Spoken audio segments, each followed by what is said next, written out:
ஆலமீன் அல்லாஹ்வினுடைய பெயரால் கிருபையால் 8 நோன்புகளையும் 9 தராவிகளையும் நிறைவேற்றி அமர்ந்திருக்கிறோம்.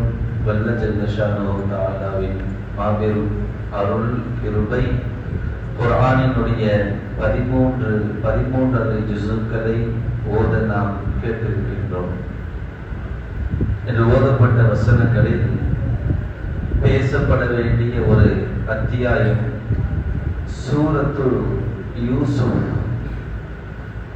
யூசுப் என்றாலே நமக்கெல்லாம் தெரிவது அழகான நபின்னு அது யூசுப் நபி தான். அந்த அழகிய நபியுடைய வரலாற்றை கேட்டு அதை பற்றி பேசாமல் கேட்காமல் நாம் போனோம் என்றால் நமக்கு அது அழகல்ல. ஒரு அழகான ஒரு வரலாறு என்று அல்லாஹ் சொல்லுகிறான். நஹ்னு நகுஸ்ஸு பி அஹ்ஸனில் கஸஸ். அழகான ஒரு கதையை அல்லாஹ் சொல்றான். வரலாறு அல்ல, கிஸ்ஸான்னு சொல்லுவாங்க கதைக்கு. அல்லாஹ் தஆலா யூசுப் நபியை பற்றி ஒரு வரலாறு, ஒரு கதையை அல்லாஹ் சொல்லுகின்றான். யூசுப் நபி ஆக சிறந்த அழகிய படைப்பு, அழகான ஒரு நபி என்று சொல்லலாம்.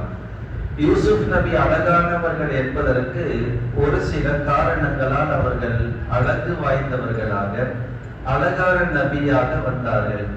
பொதுவாக நாம் எல்லாம் பிள்ளை பிறக்கும் பொழுது எதை வச்சு அவங்கள கம்பேர் பண்ணுவோம்? ஒண்ணு அக்கா மாதிரி இருப்பாரு, இல்லைன்னா உமா மாதிரி இருப்பாரு, இல்லைன்னா அவங்க வகைரால அவங்க வம்சத்துல யார் மாதிரியாவது இருப்பாரு.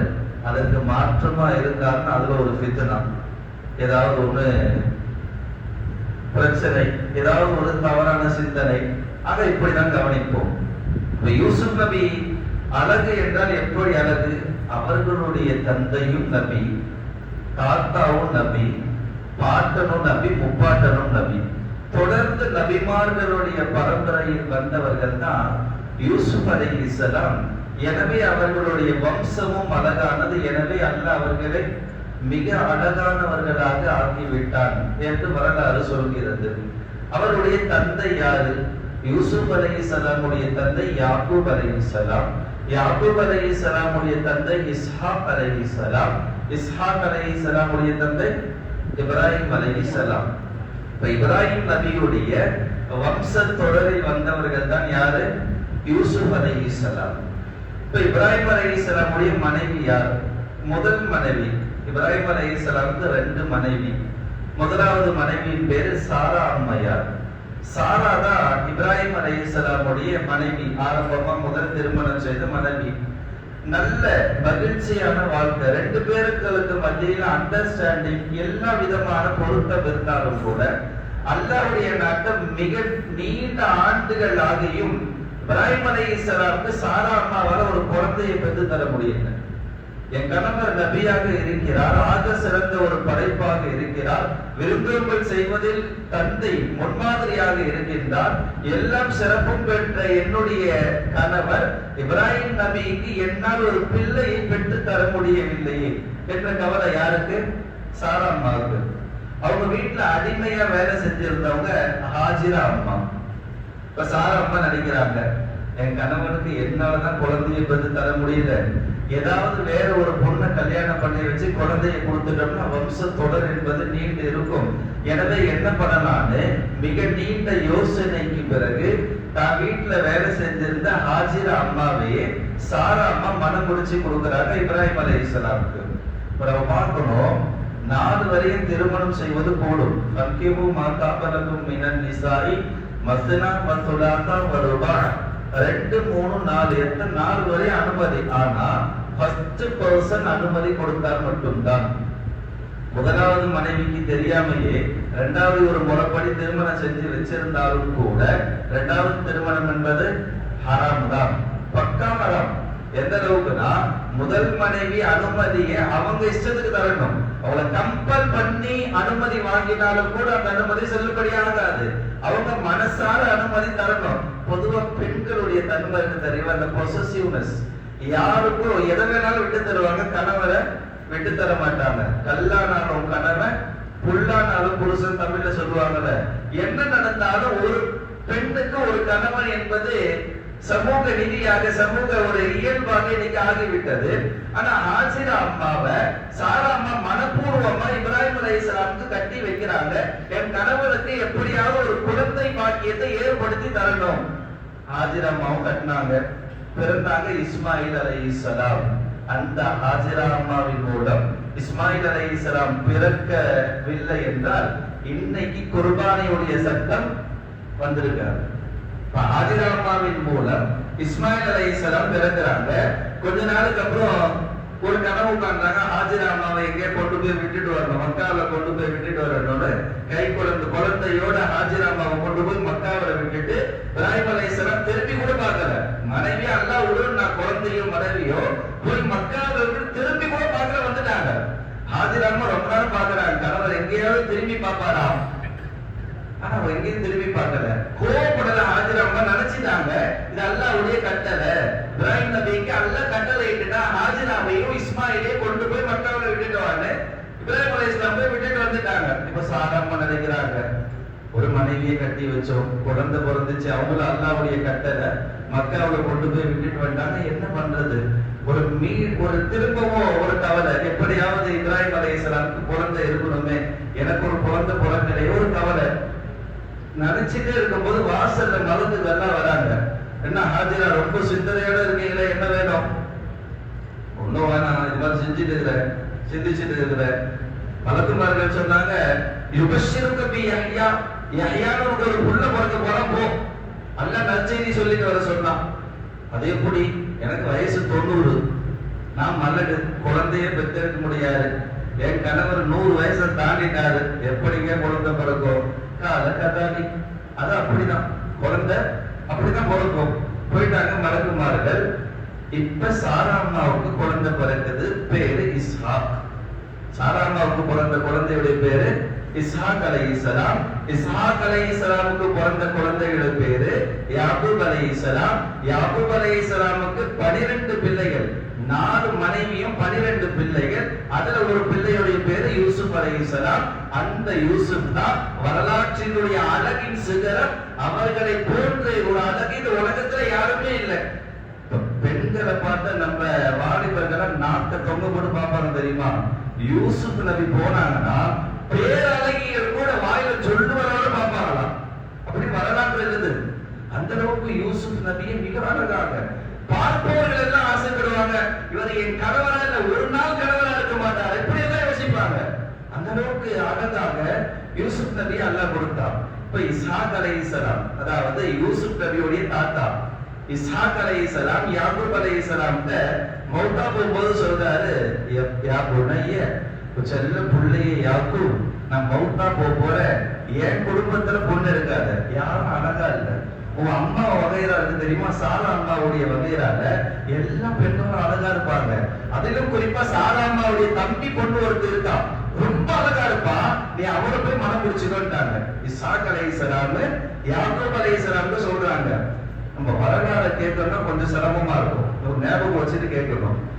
இஸ்ஹாக் அலைஹிஸ்ஸலாம் யாக்கூப் அலைஹிஸ்ஸலாம்க்கு சொல்றாங்க, மாமா பொண்ணு போய் கட்டிக்கோ. இப்ப யாக்கூப் அலைஹிஸ்ஸலாம் மாமாட்ட போய் பொண்ணு கேட்கிறாரு. அந்த மாமாவுக்கு 2 புள்ள, ஒண்ணு ராகினாவும் ஒண்ணு லையான்னு சொல்லுவாங்க. ராகினா ரொம்ப அழகா இருக்கிறவங்க, கொஞ்சம் அழகு கம்மி, லையான்னுவாங்க. போய் பொண்ணு கேட்கிறாங்க. இஸ்ஹாக் அலைஹிஸ்ஸலாமுடைய பேச்சு கேட்டு யாக்கூப் அலைஹிஸ்ஸலாம் பொண்ணு கேட்கிறாங்க. கேட்கும் போது மாமனார் சொல்றாரு, என் பொண்ணை கல்யாணம் பண்ணா 7 வருஷம் எனக்கு வேலை செய்யணும். இப்ப நீ என்ன நகை போடுவ, மகர் போடுவோன்னு கேட்பாங்கல்ல, அது மாதிரி யாக்கூப் அலைஹிஸ்ஸலாம் போய் கேட்டவனே 7 வருஷம் எனக்கு வேலை செய்ய, நான் என் பொண்ணை கொடுக்குறேன். பாப்பா சொல்லிட்டாருல்ல, எப்படியாவது அந்த பொண்ணை கட்டி ஆகணும். பாப்பாவும் சொல்லிட்டாரு, பொண்ணும் பேரழகி, விட முடியுமா? போனாரு, 7 வருஷம் வேலை செஞ்சாரு. இவர் கேட்டது யாருன்னா ராகிலாவை தான் கேட்டாரு. அவர்தான் ரொம்ப அழகா இருப்பான். இப்ப அவர் மாமனார் நினைச்சாரு, வரவன் எல்லாம் ராகிலாவை கேட்கிறார், 2வது பொண்ணை கேட்கவே மாட்டான். இவன் தான் நம்ம தங்கச்சி பொண்ணு, சாராவுடைய பையன் இவன் தான், எப்படியாவது இவனுக்கு 2வது பொண்ணை கட்டினோம்னு சொல்லி 7 வருஷம் விதுமத்துகள் வேலை பணிவிடை எல்லாம் செஞ்சு முடிச்சிட்ட பிறகு 2வது பொண்ணு கட்டி வச்சுட்டார். இப்ப நம்ம யோசிக்கணும், அப்ப பார்த்தாரு தெரியுமா ராகிலான்னு ஒருத்தனை. அதற்கு பிறகு கல்யாணம் பண்ணுற வரையும் பார்க்கல. நான் இன்னைக்கு அப்படி கிடையாது, பொண்ணை பார்த்து போட்டோ நம்பரை கொடுத்துட்டா போதும், பயோடேட்டாவும் பேருக்கு தான் வாங்குறது. இவர் ரிசர்ச் பண்ணி எல்லா டேட்டாவையும் கலெக்ட் பண்ணிக்கிற சமுதாயம் இந்த ஜெனரேஷன். அவர் முதல் இரவெல்லாம் முடிச்சு மறுநாள் தெரியுது இது ராகிலாவுடைய தங்கை, நான் ராகிலாவை கல்யாணம் பண்ணல. எப்ப தெரியுது? முதலிரவு முடிந்ததுக்கு பிறகுதான் தெரியுது இது ராகிலா கிடையாது, அவளுடைய தங்கச்சி. மாமனார்ட்ட போய் கேட்கிறார், நான் ராகிலாவை தானே கட்டி கேட்டு வந்தேன், நீங்க 2வது பொண்ணு ஏன் தள்ள கட்டில, நான் என்ன பண்றது? மாமனார் சொன்னார், அப்ப இன்னும் 7 வருஷம் நீ எனக்கு பணி வச்சு அந்த பொண்ணையும் கட்டி கொடுக்குறேன். இது மூசா அலைஹிஸ்ஸலாமுடைய காலத்துல இருந்துதான் சகோதரிகள் 2 பேர் சேர்த்து கல்யாணம் பண்ணுவது என்பது ஹராம். அக்கா தங்கச்சியை சேர்த்து கல்யாணம் பண்ணுவது என்பது மூசா நபி காலத்துல இருந்தா ஹராம் ஆச்சு. தௌராத்துல அல்லாஹ் கட்டளை இட்டாம் பைனல் உக்தைன், 2 சகோதரிகளை நிக்கா செய்வது என்பது கூடாது. அதுக்கு முன்னாடி வர கூடும். யாக்கூப் அலைஹிஸ்ஸலாம் பார்க்கறாங்க, அப்பா என்ன சொன்னாரு, ராகிலாவை தான் கல்யாணம் பண்ணணும்னு சொன்னாரு. அதனால இன்னும் 7 வருஷம் விதுமத்து, 7 வருஷம் விதுமத்து செஞ்சு ராகிலாவை மனம் முடிக்கிறாரு. இந்த வம்ச ரீதியான ஜீன் ஒட்டியர்கள் சொல்லுவாங்க தெரியுமா, ராகிலாவை கல்யாணம் பண்ணி முடிச்சிட்டாரு, ராகிலாவுக்கு குழந்தை இல்லை.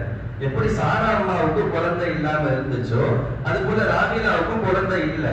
இந்த தங்கச்சிக்கு 4 புள்ள பிறந்துருச்சு. முதல் திருமணம் செஞ்சார்ல தங்கைய, அவர் அந்த பெண்ணு மூலியமா 4 குழந்தை.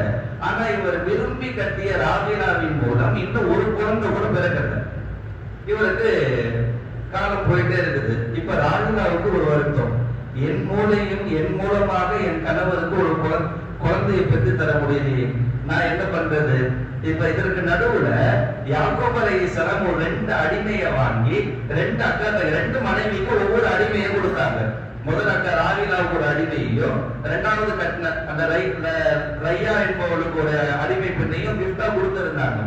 ராகிலா நினைச்சா என்னால ஒரு குழந்தையை பெற்று தர முடியல, எப்படி சாரா அம்மா நினைச்சாங்களோ அதே போல நினைச்சு ஒரு அடிமைய யாக்கூப் அலைஹிஸ்ஸலாம் கட்டி வைக்கிறாங்க. எத்தனாவது மனைவி? 3வது மனைவி கட்டி வைக்கிறாங்க. குழந்தை பிறகுது. எத்தனை குழந்தை? 2 குழந்தை பிறகுது. யாருக்கு? ராகிலா கட்டி வச்ச ஒரு அடிமைக்கு 2 குழந்தை பிறகுது. என்னத்தான் அக்கா தங்கச்சியா இருந்தாலும் விட்டு கொடுக்க தன்மை இருக்காது. நீ மட்டும்தான் ஒரு அடிமை பொண்ணை கட்டி வைப்பியா? நானும் ஒரு அடிமை பொண்ணை கட்டி வைக்கிறேன். அந்த அம்மா வந்த அடிமை பொண்ணை கட்டி வச்சுட்டாங்க. இப்போ அது போல கட்டி தர மாட்டாங்க. வாலிபர்கள் நினைக்க வேணாம், அது போல யாராவது நம்ம கிடைப்பாங்களா? நவதுவில் நல்லா பாதுகாப்பான். அப்ப அவங்க கட்டி கொடுத்தாங்க. 4வது மனைவி ஆயிடுச்சு.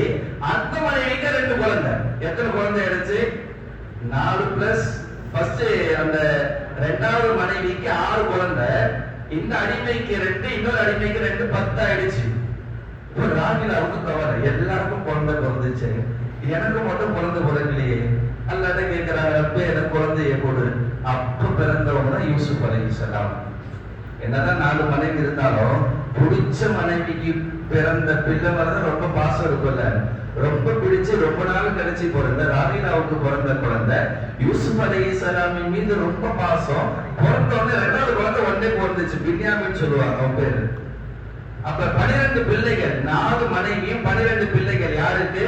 யாக்கூப் அலைஹிஸ்ஸலாமுக்கு. இருந்தாலும் கூட யூசுஃபின் மீது ஒரு பேர், ரொம்ப ஒரு அதிகமான பாசம். யாருக்கு? யாக்கூப் அலைஹிஸ்ஸலாமுக்கு. இது மற்ற 10 பேருக்கு பிடிக்கல. எப்படியாவது யூசுஃபை காலி பண்ணணும். கொண்டு போய் கிணத்துல தள்ளிட்டு வந்தாங்க. யூசுஃபை அங்கிருந்து ஒரு நீண்ட வரலாறு. அங்கிருந்து யூசுப் அலைஹிஸ்ஸலாம் போனாங்க, சிறையில இருந்தாங்க, பெரிய மந்திரி ஆனாங்க, பிறகு வந்தாங்க. இதையெல்லாம் ஒரு நீண்ட வரலாறு. யூசுப் அலைஹிஸ்ஸலாம் இங்க இருந்து அவங்களுடைய அழகு துவங்குது. யூசுப் அலைஹிஸ்ஸலாமுடைய அழகை இது பண்ணி சுலைஹா என்ற ஒரு அம்மையார் ஆசைப்பட்டாங்க, காதலிச்சாங்க. அந்த காலத்திலேயே யூசுப் நபிய காதலிச்சாங்க. எந்த அளவுக்கு காதலிச்சாங்க, எப்படியாவது அந்த யூசுப் அடைஞ்சே தீரணும். யூசுப் இல்லாம என் வாழ்க்கை ஒரு நாளாவது நான் யூசுப் கூட இருந்தே ஆகணும். யூசுப் கூட நான் இல்லைன்னா என் வாழ்க்கை இல்லை. எப்படியா ஒரே ஒரு நாளாவது இருக்கணும் ஆசைப்பட்டாங்க.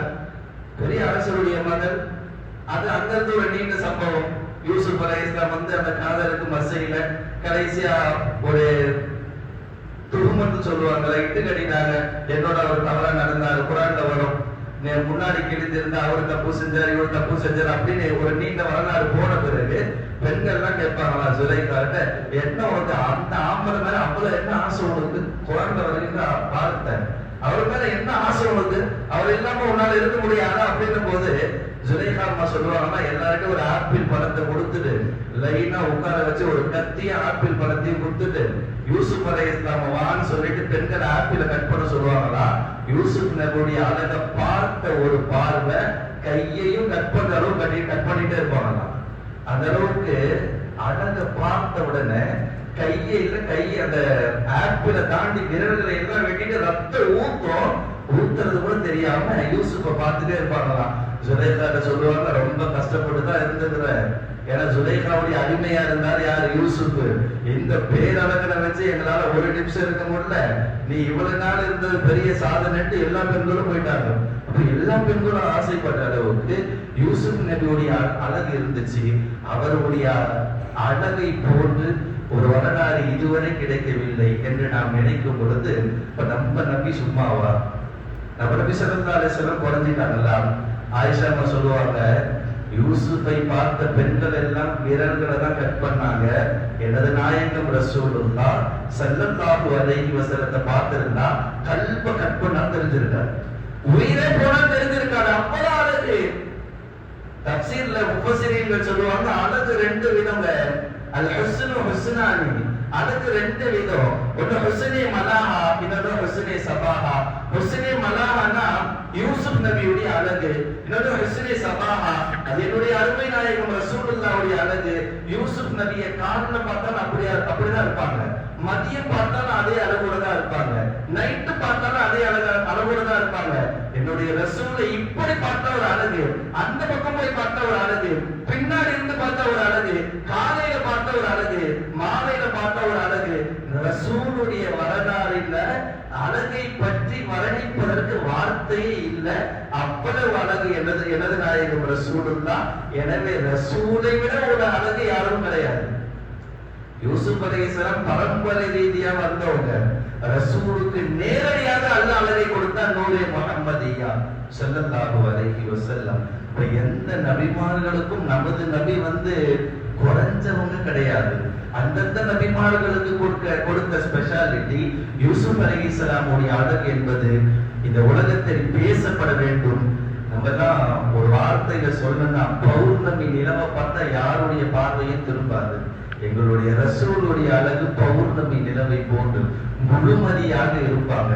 ஒரு பெர்சன்டேஜ் அளவுக்கு கம்மியா இருக்க மாட்டாங்க. ஒரு சஹாபி சொல்லுவாங்க, நான் பௌர்ணமி நிலவையும் பார்த்தேன், என் ரசூலுடைய முகத்தையும் பார்த்தேன்.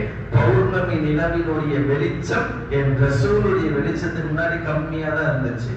என் ரசூலுடைய வெண்மை, என் ரசூலுடைய அழகு, என் ரசூலுடைய நூல் இந்த உலகத்துல எல்லா தடவும் சிறந்தது. அழகுல ரசூலுக்கு ஈடா யூசுப் கிடையாது. ஆனா யூசுப் நபி அழகுன்னு அல்லாஹ் சொல்லிட்டான். வரலாறுல அழகின் சிறந்த நபி யூசுப் என்று சொல்லுவார்கள். அல்லாஹ் ஜல்ல ஷானஹு வ தஆலா நபிமார்களுடைய வரலாற்றுகளை அதிகமாக படிக்கவும், நம் பிள்ளைகளுக்கும் நம் சந்ததிகளுக்கும் எடுத்து சொல்லவும் தௌஃபீக் தருவானாக. ஆமீன். இந்த தராவியை ஆரம்பம் முதல் கடைசி வரை யார் தொழுதார்களோ, இந்த 9வது தராவியை ரசூல் ஸல்லல்லாஹு அலைஹி வஸல்லம் தொழுதிருந்தால் எந்த நன்மையை அல்லாஹ் கொடுத்திருப்பானோ நமக்கும் அல்லாஹ் அந்த நன்மையை கொடுக்கிறான். ஒரு வக்த் அல்ல, ஒரு நேரம் அல்ல, 20 ரக்காத்த ரசூல் தொழுதிருந்தா எந்த நன்மையை அல்லாஹ் கொடுத்திருப்பான். தன்னுடைய ஹபீப் நாயகத்துக்கு எவ்வளவு நன்மை அல்லாஹ் கொடுத்திருப்பான். அந்த நன்மையை இன்னைக்கு 20 ரக்காத் தொழுத நமக்கு அல்லாஹ் கொடுத்திருக்கிறான். வல்ல ஜல்ல ஷானஹு வ தஆலா மீதமுள்ள தராவிகளை முழுமையாக முழு மனதோடு இஹ்லாஸோடு தொழுகின்ற நல்ல வாய்ப்பினை ஏற்படுத்தி தருவானாக. ஆமீன். வாஹிரு தஅவானா அல்ஹம்துலில்லாஹி ரப்பில் ஆலமீன். சுப்ஹானல்லாஹி வ பிஹம்திஹி சுப்ஹானக அல்லாஹும்ம வ பிஹம்திக் ونشهد ان لا اله الا انت استغفرك واتوب اليك. سبحان ربك رب العزه عما يصفون وسلام على المرسلين والحمد لله رب العالمين. صلى الله على محمد صلى الله عليه وسلم. صلى الله على محمد صلى الله عليه وسلم. صلى الله على محمد يا ربي صل عليه وسلم. السلام عليكم ورحمه الله وبركاته.